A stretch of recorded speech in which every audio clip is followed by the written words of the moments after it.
Ngayong araw, ang bisita natin ay dati na nating naimbita dito pero sa ibang issue naman. Ngayon, nagbalik si Attorney Abayon III. Kilala nyo naman ito, is a practicing lawyer. Formerly, also a congressman, a representative of his party list. He's from Samar. And we are here now to talk about the issue of the month, which is, sino ba talaga ang Senate President ngayon sa ating Senado? At totoo ba ang mga banta at yung statements ni Senator Gatchalian na siya ang Senate pro tempore na nahalal, legal na nahalal, at siya ngayon ang acting president. So kung merong acting president, ano nangyari sa President of the Senate? Kaya ngayon, pag-uusapan natin dito sa Usapang Matino with Attorney Abayon III. Anong nickname mo, Attorney? Neil, ma'am. Ayun, Attorney Neil. Yes. So, Attorney Neil, yun ang topic natin ngayon. So, ang tanong ng mga tao, paano si Alan Peter Cayetano? Siya pa ba ang Senate President?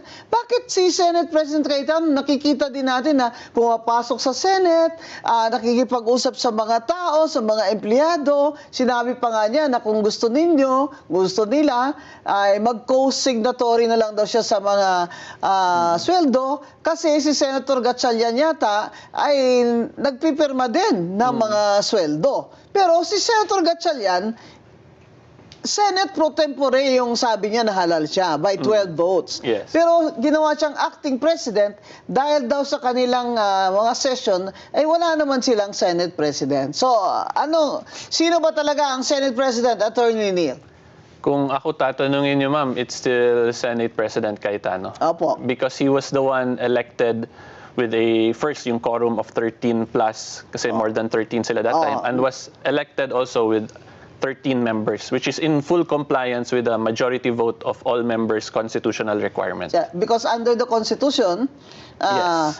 to be elected Senate President, It is required that the Senate President must acquire a majority vote of all the members of the Senate. all the members, meaning 24 members. senators. Yes, Right? po. Because naghalal po tayo ng 24 senador. Hindi naman po tayo naghalal ng 22. Kaya ang sinasabi ko sa konstitusyon na all members, ayun pong opisina ng senador na kung saan may umupo o nakaupo. Hindi po ba? Kaya po, kahit wala si Senator Bato de la Rosa at nasa jail si Senator Jinggoy Estrada, ay senador pa rin sila sa bilang under the Constitution. Yun, tama po ba, Attorney Neil? Yun po ibig nyo sabihin? Kaya 24. Yes, that is correct po. Despite the circumstances of Senator Bato, Senator Jinggoy, they still remain as senators of the Republic of the Philippines. Bakit may nagsabi naman po na suspended daw si Senator Jinggoy habang ang kanyang kasong plunder ay pending? So may provision po kasi under sa plunder law that states yung suspension. But we have to remember the suspension in that law is more in the nature of a preventive suspension. Preventive suspension, hindi yung suspension na hindi ka na makabalik. Yes, plus yung suspension po is different from expulsion as a member of the Senate. Yung sino po pwedeng mag-expulsion? Yung lang po, senators themselves, that is a constitutional provision Yes, po. kagaya sa House, in-expel nila si Kiko Barsaga. Yes. Yes, Ganun they have po their yung own rules procedure. Yes. for suspension or expulsion. Yes. So, hindi ba yung automatic operation of law? Di ba? Yes. Hindi naman yun automatic na pag na-filean ng plunder ay suspended agad. Di ba? So, ang sinasabi dun sa batas ay preventive suspension at kakaiba po ito kasi senador. So, ang senador po ay nasa ilalim po ng hindi lang Constitution kundi sa rules ng Senado. Yes. At ang rules ng Senado, Senado lamang ang pwedeng mag-expel ng isang Tsaka, wala namang vacancy, hindi po ba? Kasi Yes. buhay naman po silang dalawa. So, 24 po ang tamang bilang sa sinasabi sa konstitusyon, the majority of all its members pwedeng mag-elect bumoto sa Senate President, pero dito sa grupo ni na Senator Gatchalian, 12 lang sila. Kaya nila inelect si Gatchalian pro tempore lang. Yes, yan yung position bakit nila. 12 pwede maghalal sila ng pro tempore, sabi nila. Pero naniniwala rin sila na 13 naman talaga para maka-elect ng Senate President. Because yes. in fact, that is why they did not elect their Senate President. Kasi kung tama sila, na 12 lang, ay makapasa na sila, sila na po ang majority sa all members of the Senate. And if dapat pati Senate President, hinalal na nila si Gatchalian, o kaya kung sinong gusto nila dyan, like Risa Ontiveros, hindi ba? Bakit hindi sila nag-election ng kanilang Senate President? Pro tempore lang, tapos ginawa nilang acting President. Wala naman pong acting President na officer dyan sa rules of the Senate. Ngayon, paliwanag mo sa amin, attorney, na yung rules of the Senate, iba ba yun sa ibig sabihin ng konstitusyon kung paano mag-elect o bumoto sa mga officers ng Senado? So yung clear po kasi under the Constitution, pag-elect ng Senate President is a constitutional provision. Ang pag-elect naman ng Senate President pro tempore is based on the internal rules of the Senate. However, we have to remember yung internal rules of the Senate emanates from a constitutional provision also which states na Congress has the power to promulgate their own rules. Right. So in simple terms, hindi po pwede baliwalain yung Senate rules kasi galing din po yan directly from a constitutional provision. Ngayon, sa Senate rules, sinasabi ba dyan na yung pro tempore, majority leader, deputy majority leader, secretary at sergeant at arms ay pwedeng 12 lang? So, i-clarify ko lang ma'am, yung required is Senate President, Senate Pro Temp, Sergeant at Arms, and Senate Secretary. Dapat majority vote of all its members then. Of all its members? Yes, that's Rule 2, Section 2 of the internal rules of the Senate. Right. So, nasa Rule 2 po yan, ng Rules of the Senate. Kagaya po sa House, meron din po silang rules at ini-election din po nila ang kanilang what do you call this, mga officers. In fact, di ba may issue yan noon nung congressman ka pa, Congressman Attorney Neil? Ano nga yung kaso na yun ni Bagilat? Sige po. So during our time kasi, yun yung first time, if I'm not mistaken, in the history of Congress na binago po yung pag-elect ng minority leader. Kasi based on parliamentary practice, yung second place, automatic minority leader. Pero kami po, as the minority back then, we insisted na under the rules of Congress, nakalagay doon, the minority must elect a leader among themselves. So may rules talaga. Yes. Pero ang sinasabi ni Bagilat noon, kaya siya pumunta sa Supreme Court na imandamos ang House na siya ang italagang minority leader, ay based lamang sa sabi niyang custom o tradisyon. Parliamentary na practice. napagkagawian na. Yes. So ang inyo pong sagot sa Supreme Court ay dapat masunod yung internal rules of Congress. So, at ano po yung sabi sa rules? Sabi po sa rules, kami yung validly elected group of minority. So, dapat ihalal, iboto ng mga minority ang kanilang minority leader. In accordance with the congressional internal rules. Yun. So, talo po si Yes. Congressman Bagilat doon. Kaya hindi siya nag-minority leader. Yes. So, the point is, yung House at ang Senate, may mga rules po sila. Na sa Senate especially, ay ayon po sa konstitusyon. Okay? So, ang sinasabi naman nila Gatchalian, Risa Ontiveros, block, ay hindi naman sinasabi sa konstitusyon na majority of all ang pro tempore at ibang officers. Kaya walang duda na pwede itong 12. Kaya sila nag-take over. Diba? Kasi sabi nila, may quorum sila dahil yung dalawa, isa na, wala na, hindi makita. Pangalawa, si Jinggoy ay nasa jail. So sinasabi nila, 12, hindi 13 ang quorum. De La Rosa, Ejercito, Escudero, Estrada, Gatchalian. Pero sa roll call, tinawag nung Attorney Garcia, ang kanilang bagong secretary. Napansin niyo rin pala yun, ma'am. Tinawag niya rin ang pangalan ni Senator Bato de la Rosa at ni Senator Jinggoy Estrada. Ibig sabihin, the records of the Senate and their new secretary has already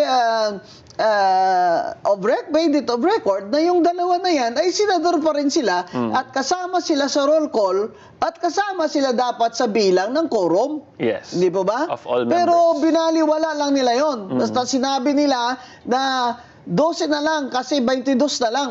Di ba? So, they declared all positions vacant and they elected Gatchalian, Pro temp. their own secretary. And then may problema sila. Wala silang Senate President. Kasi ang sa konstitusyon na nagsasabi ng majority of all. Di ba?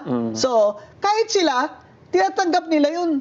Na ang majority of all ay 13. Hindi ba ba? Yes. Kaya lang sinasabi nila na hindi naman sinasabi sa rules na ng konstitusyon na ang pro tempore ay kailangan majority of all din. Di ba? Ang sinasabi ni Senate President Cayetano, to which you agree, Yes. na ang Senate President ini-elect, ang pro tempore ini-elect kagaya ng Senate President. Yes. Hindi po ba? Kasi nasa rules naman ng Senado Senate, yes. na ayon sa Constitution, it's never been questioned before. Never been questioned before except now. Siguro napaka-brilliant itong Senator Gatchalian na ito na meron ka namang bagong interpretation na hindi ko alam, ha? Ito, pabago-bago tayo dito ng ruling na Supreme Court pag nagkataon, ha? Pero palagay ko, ang layo naman. Ang layo naman ng gusto mo, Senator Gatchalian at Senator Risa, na ang majority of all ay 12.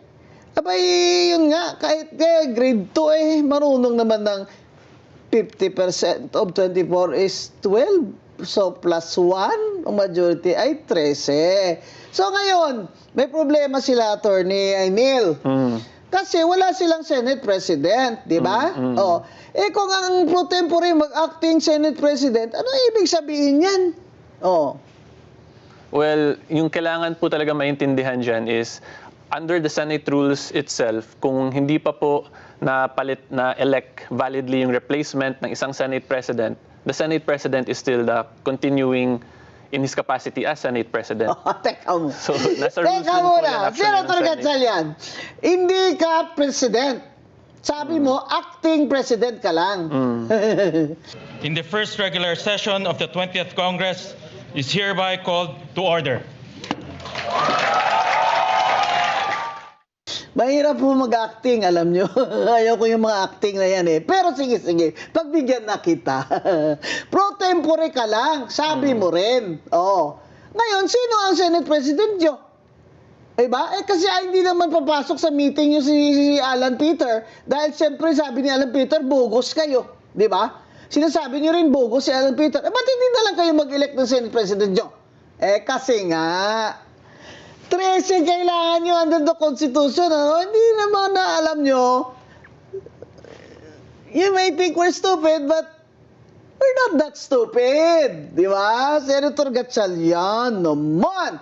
You're the plastic king. You're a businessman. You know how to count money. How come you don't know how to count what the number of majority of all senators means? Ngayon, you have a problem because you also agree that that the Constitution says that Senate President has to be elected by a majority of all 24.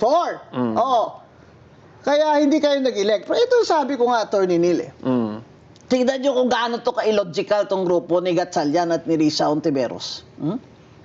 Naniniwala din kayo na ang Konstitusyon nagsasabi na 13 dapat ang majority para mag-elect ng Senate President. Diba? Kaya hindi kayo nag-elect ng inyong Senate President Diba? That's why hindi kayo nag-elect. Ayun. You mean to say, ang Senate President na kailangang i-elect by 13 votes ay pwedeng ma-dissolve by 12 votes? Nasaan ang logic dyan sa mathematics at Senator Gatchalian? Ang posisyon na pwede lamang i-elect by 13 votes, pwedeng ma-dissolve or vacant by 12 votes? Senator Gatchalian, Risa Otebero, Spring Lacson, and you, Erwin Tulfo, not only have to shape up your mathematics, you really have to check your logic. Because hindi naman ho kami maluloko eh. Kung hindi ang Senate President, sinong pipirma ng mga check-in nyo? Sabi ko, Neil. Kaya nag-offer na lang si Senate President Cayetano na mag-co-sign na lang kami ni Sherwin. Kasi kawawa naman yung mga empleyado na, what if later ma-void yung kanilang authority dyan ni Gatchalian? Paano yung mga sweldo? Ipapabalik yun ng COA kasi ako susulat ako sa COA, hindi ba? Take note, I will write the Commission on Audit na abay bantayan ng resident auditor ito, ha? Yung pagsusweldo dito kasi pag void ito, walang kapangyarihan si Senator Gatchalian ay ipasuli sa empleyado ang kanilang sweldo, yung bagong secretary, sergeant at arms. Siyempre hindi nila isusuli. Kawawa naman sila. Dapat si Senator Gatchalian is a billionaire. He should be the one who should pay. Di ba? So, klaro kung bakit 12 lang, sabi nila ay may na sila, may majority na sila. Pero, tanggap din nila na hindi sila maka-elect ng Senate President nila dahil kailangan nila 13. Dahil sa konstitusyon. If I may add, ma'am. Yeah. Actually, nasa internal rules ng Senate na pag-election ng Senate President, dapat majority of all members in yung quorum. Yun. May specific internal rule din for Yan, sa Senate. di ba? Pero ang sinasabi nga nila na hindi daw yan sinasabi ng konstitusyon. But the rule-making power kasi of Senate emanates from the Constitution. Correct. So, teka muna. Senator Gatchalian et al., Supreme Court ba kayo? Na may rules na ng Senate nakalagay dyan, you must be voted by a majority of all. 13. Yung mga pro tempore mo, etc. Tapos ngayon sasabihin mo, kasi wala naman yan sa konstitusyon eh. So ibabaliwala na lang nila yung rules ng Senate. Yan. So tama ka, attorney. May rules sa Senate. Yes. Yung best example nga dyan, ma'am, yung Bagilat case, doon nakikita kung gaano ka powerful din talaga yung internal rules of Congress na kailangan sundin ng members of Congress. Yun. Kasi imagine yung parliamentary practice for the longest time versus an internal rule yung nagbanggaan doon eh. Sabi ng Supreme Court, sundin yung internal rules. Yun. So dito, dapat sundin din nila yung internal rules kasi nga, yung foundation yan is the Constitution din. So yan po yung dapat matandaan at maintindihan po talaga. Saka kung sinasabi nyo na hindi dapat yan i-apply yung rules na yan dahil hindi naman yan ayon sa konstitusyon, di ba all this time, senador kayo under those rules? That is correct. Tapos bigla na lang dahil gusto nyo mag-take over, hindi, the rules does not apply. Ano ba talaga, kuya? Alam mo, Senator Gatchalian, wala na akong believe sa'yo. Kala ko pa naman, ang galing-galing mo sa numero, no? Bilyonaryo ka kaya. All of a sudden, that rule is not constitutional because it doesn't serve your purpose. Yan, mga kababayan, bantayan natin. Bantayan natin ang pinakadelikado ng mga tao, itong mga nagsasabing napakatalino nila, na magaling pa sila sa sarili nilang batas. Aba, yung may add, rule na yan, ay batas yan sa Senado, di ba? Parang batas. Ano, attorney? May I add? If we follow that argument, yung other matters din po sa internal rules ng Senate, wala din yun directly sa Constitution eh. So ibig sabihin lahat yun hindi applicable porket walang specific provision sa Constitution. It will really lead to an unreasonable situation. It will be disorderly. Yes. There will be chaos. That's exactly what is happening now. And then you're blaming Alan Peter Cayetano for this gulo. Hindi, Senator Gatchalian and Ping Lacson. Kayo ang nag-take over. You're the one who wrested power from Alan Peter Cayetano. Kayo ang nanggulo. Kayo ang nag-cause ng chaos na ito. And that is why this disorder in our government should not be allowed to go unnoticed. Diba? Kaya pinag-uusapan natin. Yes, We should expose them. Diba? Katungkulan natin yan. Diba? Katungkulan natin yan na i-expose natin sila. kung may mga kasamaan sila or mga mali sila, di ba? So, alam ko naman na hindi tayo popular, Attorney Abayon, sabihin nila. Kasi si Abayon, abogado yan ni Man Scarpio. Pero teka lang. Abogado naman po kami, Kaya pag sinabi namin hindi kami sangayon dyan sa statement ng IBP board na yan, bakit? Wala ba akong karapatan? Na magdebate sa kanila? Abay, halika, magdebate tayo. Bakit? Wala ba akong karapatan magsabi na hindi ako sang-ayon sa inyo? O, bakit? Kayo lang ba ang marunong sa batas? O, pero pabalik tayo, by the way, Attorney Neil. Yes, ma'am. Kumusta na pala ang kaso ni Attorney Man Scarpio? Ayun, umaandar naman po. We had 2 preliminary investigations already, although medyo na-delay ngayon kasi they requested another PI. So, yung pinaka-issue lang po talaga doon is yung illegal disclosure nung AMLAC records, tapos they weren't fully transparent in the Committee on Justice hearing kasi may 2 billion error doon. Pero hindi nila yun diniscuss ng maayos doon. They just showed na 6 billion period despite the 2 billion in error. So anyway po, ano naman siya, continuing sa July yung next preliminary investigation, we included already the SEC and the Insurance Commission kasi yung Anti-Money Laundering Council, when they perform actions, it must be unanimous among themselves. So we are of the position na pinagkasunduan yun nila to illegally disclose the AMLAC records. So yan lang po, hopefully maging klaro talaga lahat kasi there is a very big information there, yung 2 billion error nga, pero hindi yun diniscuss. Mali yung 2 billion. Yes, hindi yun diniscuss sa Committee on Justice. So, yung tingin po namin, parang may bad faith po yun. Kasi hindi yun favorable to them, but favorable to Attorney Man Scarpio. So, always update us, Attorney, kasi matter of public interest din yan Kahit Yes. na hindi po public official si Attorney Man Scarpio, asawa siya ng Vice President Sara Duterte, So, Yes, kasi this is the matter of public banking interest. institution po. Yes. So if we lose faith in the banking institution, it could lead to a bank run or a Right. collapse So, of the issue banking dito is system. bank secrecy law, etc. Yes. Okay. That's a very good topic for another episode. Magbabalik po sa inyo next week ang Usapang Matino. Salamat po sa inyong pagsubaybay. Ito ang Net25. Matatag, matapang, matapat. Attorney Rowena